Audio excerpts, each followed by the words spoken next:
ఏపీలో రాజకీయాలు ఆసక్తికరంగా మారుతున్నాయి. కూటమిలో కీలక పరిణామాలు చోటు చేసుకుంటున్నాయి.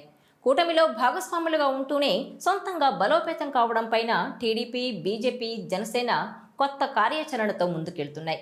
ఢిల్లీ కేంద్రంగా మంత్రాంగం సాగుతున్నట్టు తెలుస్తోంది. ఢిల్లీ ఎన్నికల వేళ ప్రచారానికి పవన్ కళ్యాణ్ వెళ్తారని వార్తలొచ్చినా లాస్ట్ మినిట్లో క్యాన్సిల్ అయింది. సీఎం చంద్రబాబు ఒక్కరే తెలుగు ప్రజలు నివాసముండే ప్రాంతాల్లో ప్రచారం నిర్వహించారు. దీంతో పవన్ కళ్యాణ్ ఢిల్లీ ఎన్నికల ప్రచారంలో ఎందుకు పాల్గొనలేదనే అంశం ఇప్పుడు హాట్ టాపిక్గా మారింది.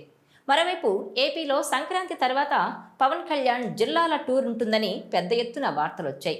కానీ పవన్ కళ్యాణ్ ఆ దిశగా అడుగులు వేస్తున్నట్టయితే కనిపించడం లేదు. దీంతో పవన్ కళ్యాణ్ ఇప్పుడు ఎక్కడున్నారు, ఏం చేస్తున్నారన్నది ఇంట్రెస్టింగ్గా మారింది. అయితే కొద్ది రోజులుగా సైలెంట్ అయిన డిప్యూటీ సీఎం పవన్ కళ్యాణ్ ఇప్పుడు కీలక నిర్ణయం తీసుకున్నట్టు తెలుస్తోంది. ఎన్డీఏలో భాగస్వామిగా ఉన్న పవన్ ఏపీతో పాటుగా దక్షిణాది రాష్ట్రాలపై ఫోకస్ చేశారు. ఎందుకంటే జమిలీ ఎన్నికల దిశగా మోదీ ప్రభుత్వం అడుగులు వేస్తోంది. ఈ క్రమంలోనే పవన్ కళ్యాణ్కు దక్షిణాది రాష్ట్రాల బాధ్యతలు అప్పగించేలా కసరత్తు జరుగుతున్నట్టుగా తెలుస్తోంది. ఇదిలా ఉంటే తిరుపతి లడ్డూ వివాదం వేళ పవన్ కళ్యాణ్ సనాతన ధర్మ పరిరక్షణ బోర్డు డిమాండ్ తెర మీదకు తెచ్చారు. దేశవ్యాప్తంగా పవన్ డిమాండ్కు మద్దతు లభించింది. ఇక ఇప్పుడు పవన్ కొత్త యాత్ర ప్రారంభిస్తున్నారు. హైందవ ధర్మ పరిరక్షణ కోసం సనాతన ధర్మ పరిరక్షణ బోర్డు ఏర్పాటే లక్ష్యంగా పవన్ అడుగులు వేస్తున్నారు. ఇందుకోసం మద్దతు కూడగట్టే ప్రయత్నం చేస్తున్నారు. అందులో భాగంగా 5 రోజుల పాటు దక్షిణ భారతదేశంలోని ప్రముఖ ఆలయాలను సందర్శించాలనే నిర్ణయం తీసుకున్నట్టు తెలుస్తోంది.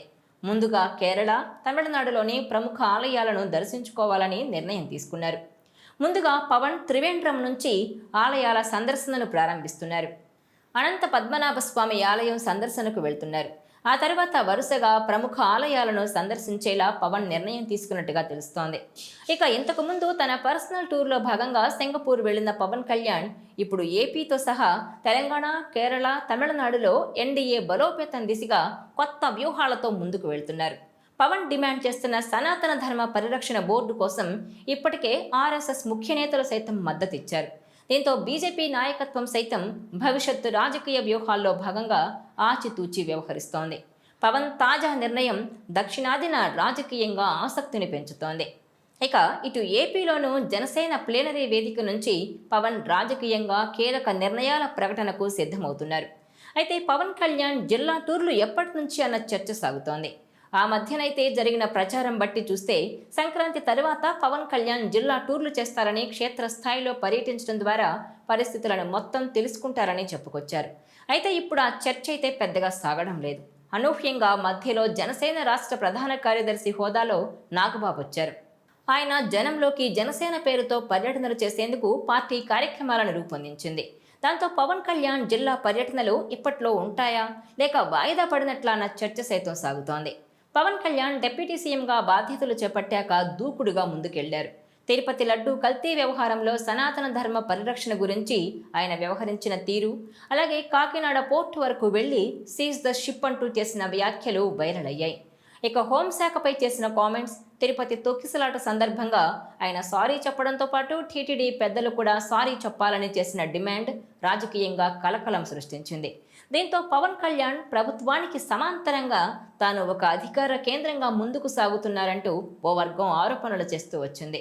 ప్రభుత్వంలో లోకేష్కు ప్రాధాన్యత తగ్గిపోతోందని, ఆయనకు ప్రమోషన్ ఇచ్చి డిప్యూటీ సీఎం పదవి ఇవ్వాలని డిమాండ్ తెరపైకొచ్చింది.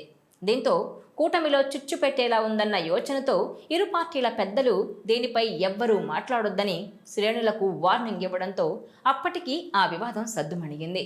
ఈ పరిణామాల తర్వాత మళ్ళీ అలాంటి ఇష్యూలు రాకుండా పవన్ కళ్యాణ్ జాగ్రత్తలు తీసుకుంటున్నారని అంటున్నారు.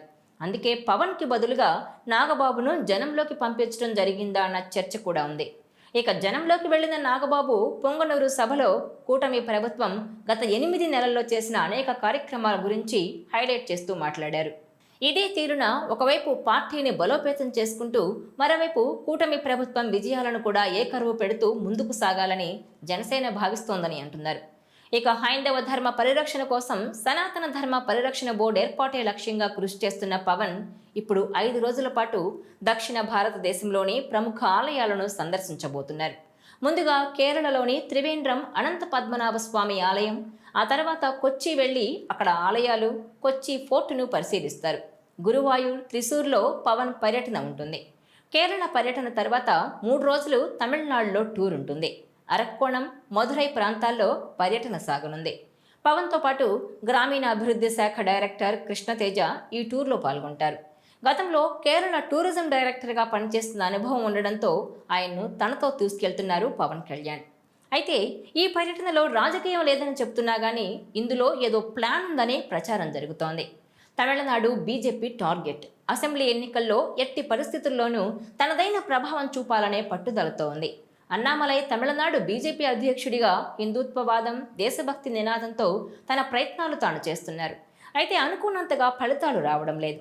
గతంలో ఉదయనిధి చేసిన సనాతన ధర్మ వ్యతిరేకత వ్యాఖ్యలను కూడా సరిగ్గా ఉపయోగించుకోలేక హిందూ వర్గాల్లో పెద్దగా కదలిక తీసుకురాలేకపోయారనే ఆరోపణలున్నాయి. ఇప్పుడు ఆ బాధ్యతను పవన్ తీసుకునే అవకాశాలున్నాయని అంచనా వేస్తున్నారు. ఉదయనిధి చేసిన వ్యాఖ్యలపై ఇప్పటికే పవన్ విమర్శలు చేశారు. ఇక తమిళనాడులో పవన్ చేసే పర్యటన అక్కడి రాజకీయాల్లో మార్పులు తెచ్చే అవకాశాలున్నాయి. తర్వాత కర్ణాటక, తెలంగాణలోనూ పవన్ ఆలయాల సందర్శన ఉంటుంది. ఇదంతా ఓ ప్లాన్ ప్రకారం జరుగుతుందని అంచనా వేస్తున్నారు. ఈ పర్యటనలతో పవన్ కళ్యాణ్ దక్షిణాదిన పూర్తి స్థాయి హిందుత్వ లీడర్గా అవతారమెత్తుతారని అంచనా వేస్తున్నారు. పాన్ ఇండియా లీడర్గా ఎదిగే క్రమంలో పవన్ వ్యూహాత్మకంగా వ్యవహరిస్తున్నారని అంటున్నారు. దీన్ని బట్టి పవన్ కళ్యాణ్ జనంలోకి వచ్చేది ఎప్పుడు అంటే దానికి కొంత సమయం పడుతుందని, అది ఇప్పుడే కాదని అంటున్నారు.